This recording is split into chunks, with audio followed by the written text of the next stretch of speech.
and welcome back to math. We are continuing on with our proportions, but today we are adding in similar figures. So I hope you are asking, what is a similar figure? And I will tell you. Similar figures have the same shape, but not always the same size. So you can see here I have one big triangle, one little triangle. We have a small parallelogram and a big parallelogram on your paper. Two of them actually. One of them is also a rectangle. Really important, the ratios of matching sides make a proportion. So if I call this A and this B, and this C and this D, the ratios of matching sides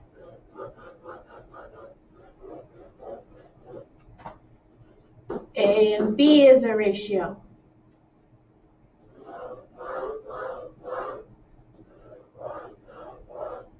C and D is a ratio. They make a proportion, which means they're equal. When they're equal, we can do some problem solving, which we're going to find out next. So, first of all, the A, B, C, D, E, F, G, H, that's the name of the parallelogram. It doesn't really have anything to do with solving the problem. If those letters are stressing you out, go ahead and get rid of them. I can make a ratio out of sides right here. A blue side to green side, or an X to a 16.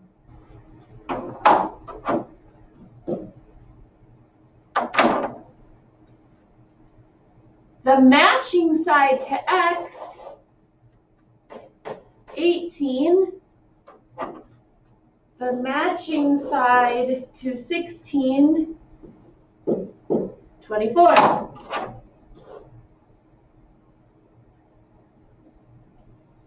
Now I can use some steps from the past 2 days to help me. My favorite thing would be is if there's a scale factor, but I don't see one on this one. So then I'm going to choose cross product. X times 24 equals 16 times 18.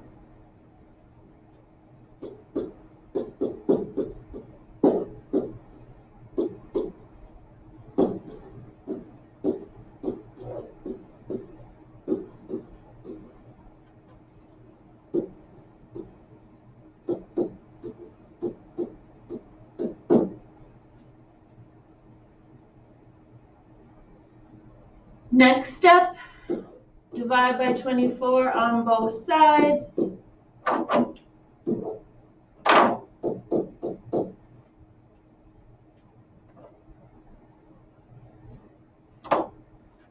$288 divided by 24.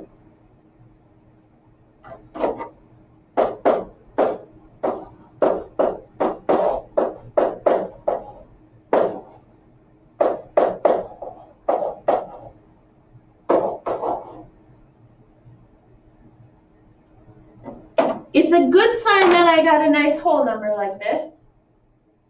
But also look, 24 got smaller to become 18. So 16 should also be a smaller number, 12, which it is. So double check that. Does the ratio look right? Did I get smaller on both parts? The second one is similar. I have a 4 and a 3 and a 6 and an X. If you have highlighters at home, you definitely could be highlighting. This one matches this one. This one matches this one. So now I'm going to make a ratio out of this. 4 to 3, 6 to X.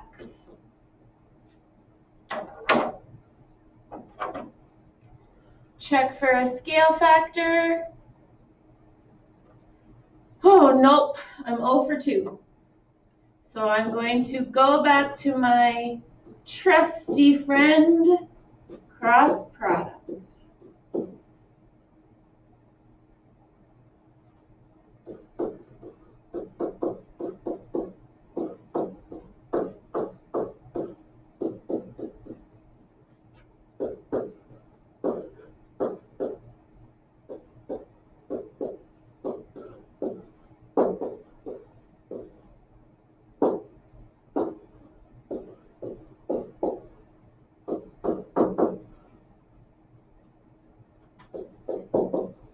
Again, check.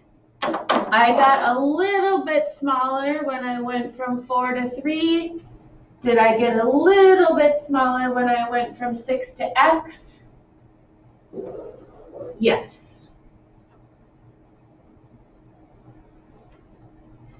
Second half of the page. Indirect measurement. Used to measure distances that are too difficult to measure directly. Pause if you need more time to write that down.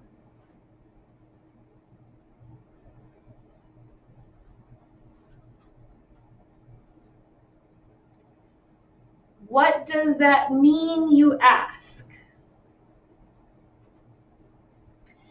If you're an art fan, you're going to like this. If you're not an art fan, pretend to be. We have a building.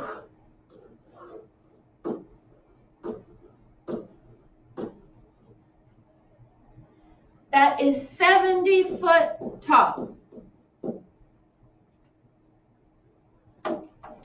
And it's a really nice day, sunny. So the building has a shadow, 150 feet tall. A lot of buildings have nearby a flagpole.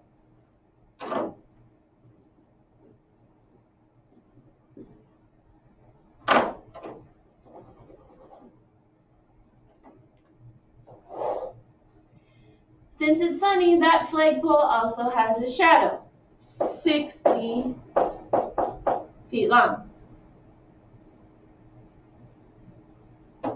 What is the height of the flagpole? I can make a ratio out of building shadow, flag shadow.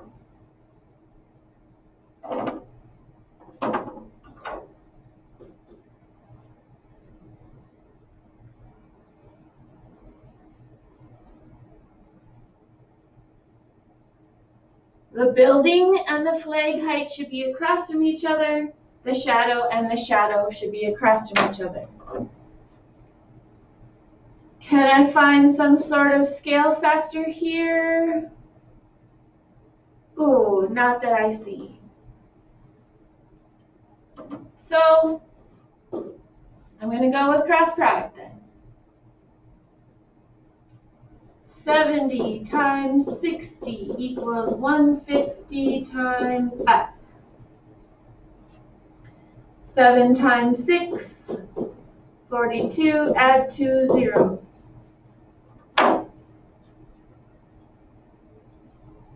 My flag's in the way.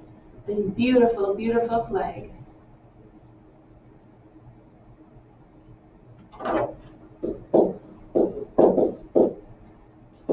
Divide on both sides. Oh, hey, remember that division trick with zeros? Get rid of 1 here, get rid of 1 here. 420 divided by 15.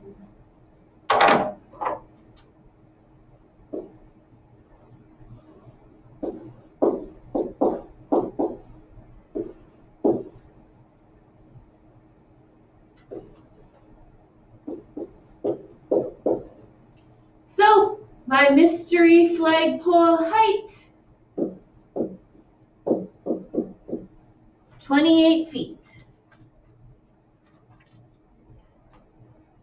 Last one, you should be drawing a picture. Pause to draw your picture.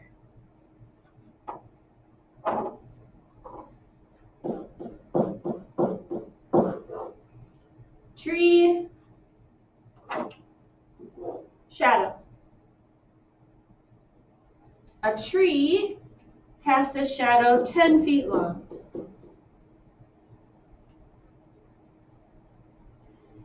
Sally is hiking nearby.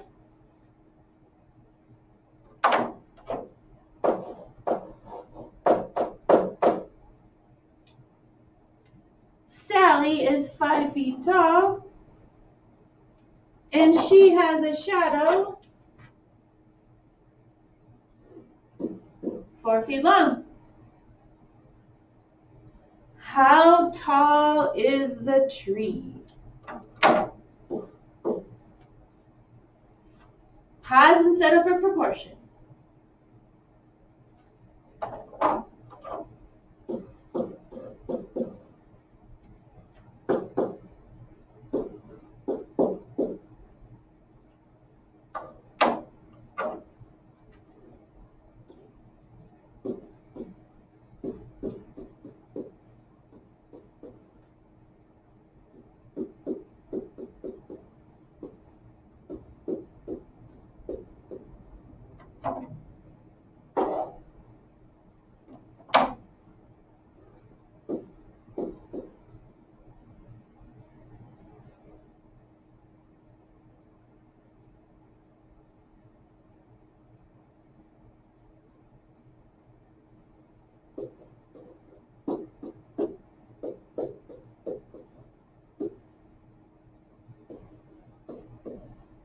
I'm out of room.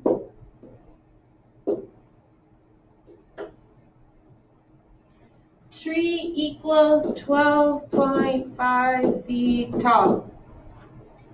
Is it okay that I didn't get a whole number? Of course you can have half a foot. Double check. I got a little bit bigger from 4 to 5. I got a little bit bigger from 10 to 12.5. If I got smaller, I should think there's a problem. If I got way bigger, I should think there's a problem. So make sure you check for reasonableness every time. Also, draw some pictures on your paper. Have a good one.